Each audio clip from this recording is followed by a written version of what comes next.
Friends and families, welcome to Free Baking Class by Elfin. இன்னைக்கு ஒரு பர்ஃபெக்டான வெண்ணிலா கஸ்டல்லா cake தான் பார்க்க போகிறோம். இது வந்து சிம்பிளாக ஈஸியாக பர்ஃபெக்டாக நீங்கள் செய்ய முடியும்.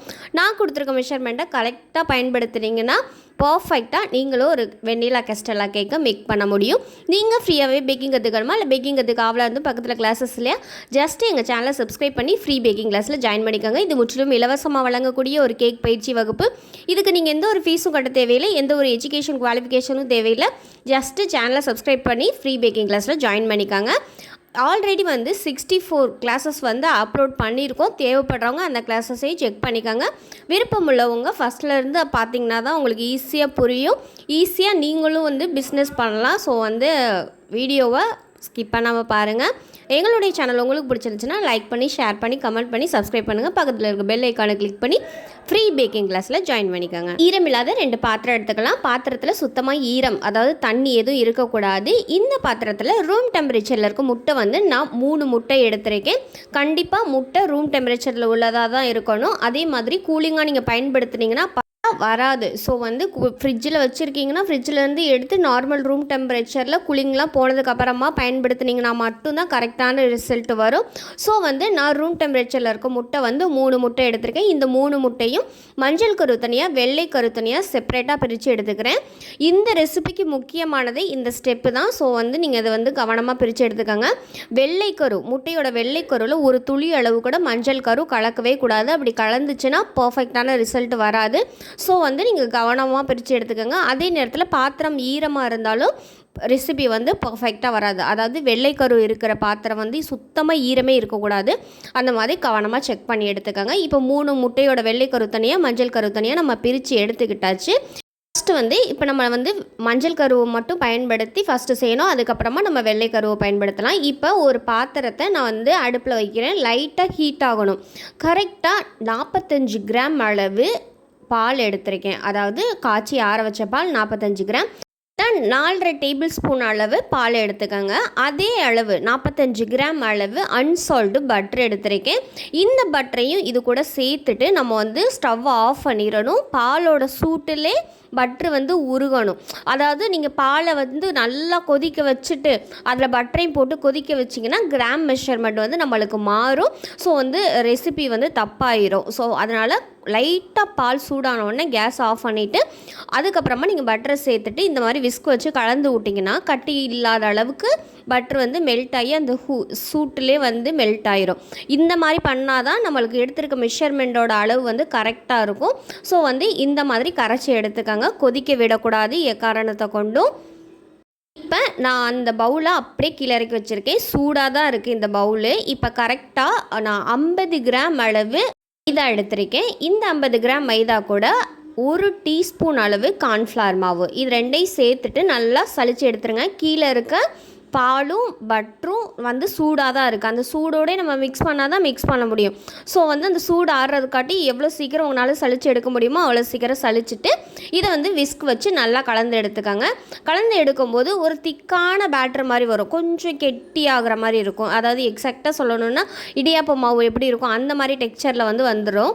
நீங்கள் பயந்துடக்கூடாது. ஸோ வந்து நம்ம ஆல்ரெடி முட்டையோட மஞ்சள் கரு 3 முட்டையோட மஞ்சள் கரு தனியாக எடுத்து வச்சுருக்கோம்ல, அந்த மஞ்சள் கருவை வந்து இதில் சேர்த்துட்டு மறுபடியும் விஸ்க் வச்சு பொறுமையாக கலந்திங்கன்னா ஒரு க்ரீமியான பேட்டராக நம்மளுக்கு வந்து ரெடி ஆகி கிடைக்கும். ஸோ வந்து நீங்கள் பீட்ரு வச்சு நீங்கள் வந்து பீட் பண்ணணுங்கிற அவசியம்லாம் இல்லை. நார்மலாக ஜென்ரலாக மிக்ஸ் பண்ணிங்கனாலே ஈவனாக மிக்ஸ் ஆகி ஒரு க்ரீமியான டெக்ஸ்சரில் ஸ்மூத்தான ஒரு பேட்டராக நம்மளுக்கு வந்து ரெடி ஆகி கிடைக்கும். கலந்து எடுத்ததுக்கப்புறம் கரெக்டாக 1/2 டீஸ்பூன் அளவு வெனிலா எசன்ஸ் சேர்த்துக்கோங்க. நான் வந்து 2 1/4 டீஸ்பூனாக எடுத்திருக்கேன். இந்த வெனிலா எசன்ஸை சேர்த்ததுக்கப்புறம் நம்ம விஸ்க் வச்சு நல்லா கலந்து எடுத்துக்கோங்க. எல்லா இடத்துலையும் மிக்ஸ் ஆகுற மாதிரி. இதில் வந்து எக் ஸ்மெல் வராது. ஏன்னா நம்ம சூடாக இருக்கிற பாலில் அந்த பட்டரு கூட நம்ம முட்டையோட மஞ்சள் கரு சேர்க்குறனால இது அவ்வளோ சீக்கிரத்தில் எக் ஸ்மெல் வராது. ஸோ 1/2 டீஸ்பூன் அளவு போதும். இந்த மாதிரி டெக்ஸ்சர் வந்ததுக்கப்புறம் இது ஒரு ஓரமாக எடுத்து வச்சிடலாம். இப்போ நம்ம ஆல்ரெடி எடுத்து வச்சுருக்கோம் முட்டையோட வெள்ளை கரு, அதில் வந்து கரெக்டாக 1/4 டீஸ்பூன் அளவு லெமன் ஜூஸை சேர்த்துட்டு நீங்கள் பீட்டரை வந்து ஆன் பண்ணி தண்ணி மாதிரி இருக்கிற முட்டையோட வெள்ளை கருவை பீட் பண்ணி நுர மாதிரி பொங்க அடிக்கணும். நல்லா பீட்டரை ஹை ஸ்பீடில் போட்டு ஒரு 2 நிமிஷத்துக்கு பீட் பண்ணிக்கோங்க. அது வந்து நல்லா பொங்கி ரைஸ் ஆகி வந்ததுக்கப்புறம் கரெக்டாக 250 ml கப்பில் 1/4 கப் அளவு, அதாவது 50 கிராம் அளவு சர்க்கரையை கொஞ்சம் கொஞ்சமாக சேர்த்து நல்லா பீட் பண்ணி எடுத்துக்கோங்க. அது வந்து ஒரு விப்பிங் க்ரீம் எந்த அளவுக்கு பீட் பண்ணுவோமோ அந்த அளவுக்கு பீட் பண்ணணும். அதே நேரத்தில் கெட்டியான ஃபோம் மாதிரி வரணும், சர்க்கரையும் கரைஞ்சிருக்கணும். அது நீங்கள் வந்து சுகர் பவுடர் ஆட் பண்ணலாமான்னு நிறைய பேர் கேட்குறீங்க. சுகர் பவுடர் ஆட் பண்ணும்போது இந்த மாதிரி திக்கான கன்சிஸ்டன்சியில் வந்து நம்மளுக்கு எக்கு வந்து பொங்கி வராது. எக்கு பொங்கி இருக்கும், ஆனால் அது அடர்த்தியாக இருக்காது. அது வந்து நெருக்க இருக்காது, ஹோலாக தான் இருக்கும். நீங்கள் வந்து கேக் பண்ண உடனே கேக் வந்து சுத்தமாக டவுன் ஆகிரும். ஸோ வந்து இந்த மாதிரி பொடி பண்ணாத சர்க்கரையை கொஞ்சம் கொஞ்சமாக சேர்த்து பீட் பண்ணும்போது தான் பர்ஃபெக்டாக வரும். இப்போ கரெக்டாக நம்ம 50 கிராம் சுகரையும் நல்லா சேர்த்து நுர பொங்க பண்ணி எடுத்துக்கலாம். பீட் பண்ணி எடுத்ததுக்கப்புறம் இந்த மாதிரி இருக்கணும், அந்த லேயராக தெரியுதா? இப்போ பீட்டர் ஆஃப் பண்ணிவிட்டு நான் எடுத்து காமிக்கிறேன் பாருங்கள். இந்த அளவுக்கு ஸ்டிப்பாக நிற்கணும். அப்படி நம்ம எடுத்துகிட்டு விட்டோன்னா அந்த அந்த ஷேப்லேயே இருக்கணும். அந்த அளவுக்கு நீங்கள் பீட் பண்ணால் மட்டும்தான் பர்ஃபெக்டாக வரும். ஸோ வந்து அதை வந்து கரெக்டாக பார்த்துக்காங்க. இப்போ இந்த அளவுக்கு பீட் பண்ணி எடுத்ததுக்கப்புறம் பீட்டரை ஆஃப் பண்ணிவிட்டு ஆல்ரெடி மஞ்சள் கரு, பட்டரு, மைதாலாம் சேர்த்து வச்சுருக்கோம்ல, அந்த பேட்டரையை நம்ம எடுத்துக்கலாம். இதுலேருந்து அதாவது ஸ்பேச்சுலாவை கொஞ்சமாக ஒரு 1/4 எடுத்து நீங்கள் அந்த மஞ்சள் கரு பேட்டரோடு சேர்த்துக்கோங்க. சேர்த்துட்டு ஒரு விஸ்க் வச்சு ஜென்ரலாக மிக்ஸ் பண்ணி எடுத்துக்கோங்க. டைரெக்டாக மிக்ஸ் பண்ணிங்கன்னா அது வந்து மஞ்சள் கரு இருக்க பேட்டர் வந்து அடியில் போய் தங்கிடும். ஸோ வந்து நீங்கள் நல்லா அடித்து கீழே கிளறி கொடுக்கும்போது அந்த முட்டையோட ஃபோம்லாம் அடங்கி கேக் வந்து அவ்வளோதுக்கா ரைஸ் ஆகாது. ஸோ வந்து இதில் வந்து நம்ம பேக்கிங் பவுடர், பேக்கிங் சோடா எதுவுமே இல்லாத போது நம்ம பொறுமையாக மிக்ஸ் பண்ணால் தான் அந்த எக்கோட ஃபோமோட ஹைட்டு தான் நம்மளுக்கு கேக்காக கன்வெர்ட் ஆகி கிடைக்கும். ஸோ வந்து இந்த மாதிரி ஜென்ரலாக மிக்ஸ் பண்ணிவிட்டு அதுக்கப்புறமா இங்கே வந்து முட்டையோட வெள்ளை கருவில் பேட்டரை ஆட் பண்ணி மறுபடியும் நீங்கள் வந்து ஜென்ரலாக மிக்ஸ் பண்ணி எடுத்துக்கலாம். அப்போது ஸ்பேச்சுலா யூஸ் பண்ணி நீங்கள் மிக்ஸ் பண்ணாதீங்க. ஸ்பேச்சுலா யூஸ் பண்ணி பண்ணும்போது அந்த எக்கோட ஃபோம் வந்து அவ்வளோ சீக்கிரத்தில் மஞ்சள் கருவும் அந்த வெள்ளை கருவும் சேர்ந்து ஒரு பேட்டராக கிடைக்காது.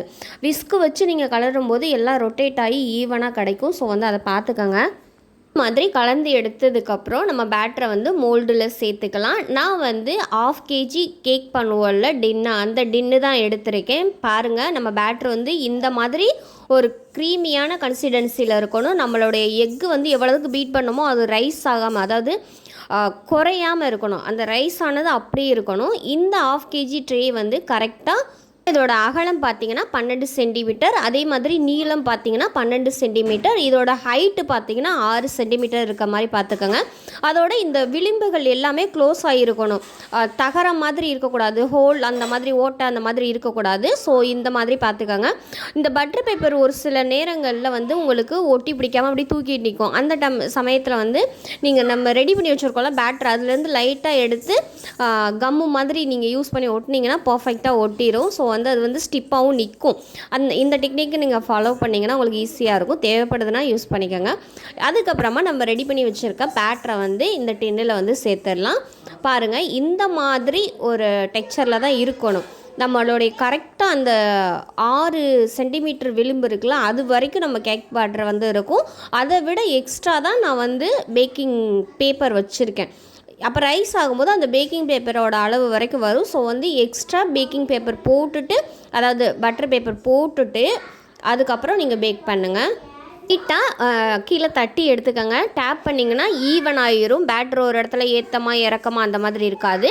இப்போ நம்ம 1/2 kg ட்ரே எடுத்துருக்கோமா, நீங்கள் அதுக்கு ஆப்போசிட்டில் 1 kg ட்ரேயாக எடுத்தால் கூட ஒன்றும் பிரச்சனை இல்லை. அதில் வந்து நீங்கள் சுடு தண்ணி வந்து ஃபில் பண்ணிக்கோங்க. சுடு தண்ணி வந்து அந்த நம்ம 1/2 kg ட்ரே வைக்கிறோம்ல, அதில் 1/4 இருக்கணும். அந்த தண்ணிக்குள்ளே தான் அந்த ட்ரேயை நம்ம வைக்க போகிறோம். இப்போ ஓடிஜிக்குள்ளே ஃபஸ்ட்டு வந்து அந்த தண்ணி இருக்க பாத்திரத்தை வச்சுருங்க. அதுக்கப்புறமா நம்ம டின்னை வந்து உள்ளே வச்சுக்கலாம். ரெண்டையும் சேர்த்துட்டு நீங்கள் வைக்க முடியாது. என்னால் வந்து ஒரு கையில் ஃபோனு, இன்னொரு கையில் வந்து டின்னு பிடிக்க முடியல. ஸோ வந்து அதனால தான் ஃபஸ்ட்டு வந்து நான் சுடுதண்ணி ட்ரேயை உள்ளே வச்சுட்டு அதுக்கப்புறமா நம்ம வந்து பேட்டர் இருக்க ட்ரேயை வச்சுருங்க. பாருங்கள், அந்த தண்ணியில் லைட்டாக வந்து வலிக்கிட்டு போயிடுச்சு, ஏன்னா கீழே இருக்க தண்ணி வந்து அனல் அடிக்குது.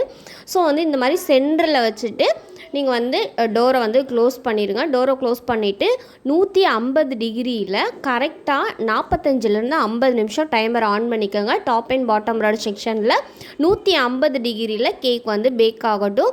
இது வந்து ஸ்லோவாக பேக் ஆனால் மட்டும்தான் உங்களுக்கு பர்ஃபெக்டான ரிசல்ட் வரும்.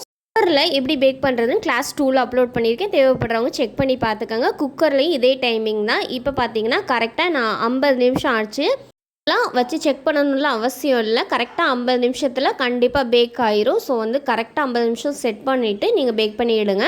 இந்த கேக் வந்து நார்மலாக சூடோடு வந்து கட் பண்ணவே கூடாது. இதை எடுத்து நார்மல் ரூம் டெம்பரேச்சரில் நீங்கள் நல்லா ஆற வச்சிடணும். பாருங்கள் எந்த அளவுக்கு பர்ஃபெக்டாக டீமோல் பண்ண வருதுன்னு. நம்ம பட்டர் ஷீட் போட்டால் மட்டும்தான் வரும். அந்த கேக்கை விட நம்ம பட்டர் ஷீட் எந்த ஹைட்டுக்கு போட்டோமோ அதை விட எலும்பி தான் வந்திருக்கு. ஸோ வந்து முடிஞ்ச அளவுக்கு அந்த டின்னை விட நீங்கள் பட்டர் ஷீட் வந்து கொஞ்சம் உயரமாக போடுற மாதிரி பார்த்துக்கோங்க. நான் பட்டர் பேப்பரை வந்து ரிமூவ் பண்ணுறேன். எந்த அளவுக்கு பர்ஃபெக்டாக எந்த அளவுக்கு சாஃப்ட் அண்ட் ப்ளஃபியாக வந்திருக்குன்னு சொல்லிட்டு பாருங்கள். இந்த ரூல்ஸ் அண்ட் ரெகுலேஷன் நான் சொன்ன டிப்ஸ் எல்லாமே ஃபாலோ பண்ணிங்கன்னா கண்டிப்பாக ஒரு பர்ஃபெக்டான வெண்ணிலா கேஸ்டெல்லா கேக் வந்து நீங்களும் பண்ணலாம். ஸோ வந்து கொடுத்துருக்கதை ஃபஸ்ட்டு வந்து நல்லா மென்ஷன் பண்ணிக்கோங்க. என்னென்ன வீடியோ லாங்காக போகுதே, இன்க்ரீடியன்ட் மட்டும் தெரிஞ்சால் போதும் நம்ம ரெசிப்பியை பண்ணிடலாம் அப்படின்னு மட்டும் நினைக்காதீங்க. இதில் ஒவ்வொரு நுணுக்கம் இருக்குது பாருங்கள். இந்த மாதிரி ஆடணும். நார்மல் கேக்கு நீங்கள் ஆடுனீங்கன்னா ஆடுமா, கீழே உருட்டி விடா கூட அது வந்து அது வாட்டில் போகும். ஆனால் இந்த கேக் அப்படி இருக்காது. இந்த மாதிரி தளதளன்னு ஆடணும். ஆடினா மட்டும்தான் அது வந்து கேஸ்டெல்லா கேக்கா. நார்மலாக இருந்துச்சுன்னா அது வந்து கேஸ்டெல்லா கேக்கு இல்லை. ஸோ வந்து அதை நல்லா தெரிஞ்சுக்கங்க. எந்த அளவுக்கு பர்ஃபெக்டாக எந்த அளவுக்கு சாஃப்டாக இருக்குன்னு நான் வந்து கட் பண்ணி காமிக்கிறேன். கட் பண்ணும்போதே அந்த அளவுக்கு சாட்டிஸ்ஃபைடாக இருக்கும். இந்த கேக் வாயில் வச்சோன்னே மெல்ட் ஆகிற அளவுக்கு, கடிச்செலாம் நீங்கள் சாப்பிடணும்லாம் அவசியமே இல்லை. ஜஸ்ட்டு வாயில் வச்சோன்னே மெல்ட் ஆகிற அளவுக்கு ஒரு பர்ஃபெக்டான ரெசிப்பியாக இருக்கும். கண்டிப்பாக நீங்கள் எல்லோரும் வீட்டில் ட்ரை பண்ணி பாருங்கள். ட்ரை பண்ணி பார்த்துட்டு ஃபீட்பேக் சொல்லுங்கள். உங்களுக்கு பிடிச்சிருந்துச்சுன்னா லைக் பண்ணி, ஷேர் பண்ணி, கமெண்ட் பண்ணி, சப்ஸ்கிரைப் பண்ணுங்கள். பக்கத்தில் இருக்க பெல் ஐக்கானை கிளிக் பண்ணி ஃப்ரீ பேக்கிங் கிளாஸில் ஜாயின் பண்ணிக்கோங்க. இது உங்களுக்கு உதவலாட்டியும் பரவாயில்ல, ஒருத்தவங்களுக்கு ஷேர் பண்ணிங்கன்னா அவங்களுக்கு இன்னுமே உதவியாக இருக்கும். ஸோ வந்து தேங்க்யூ ஃபார் ஆல்.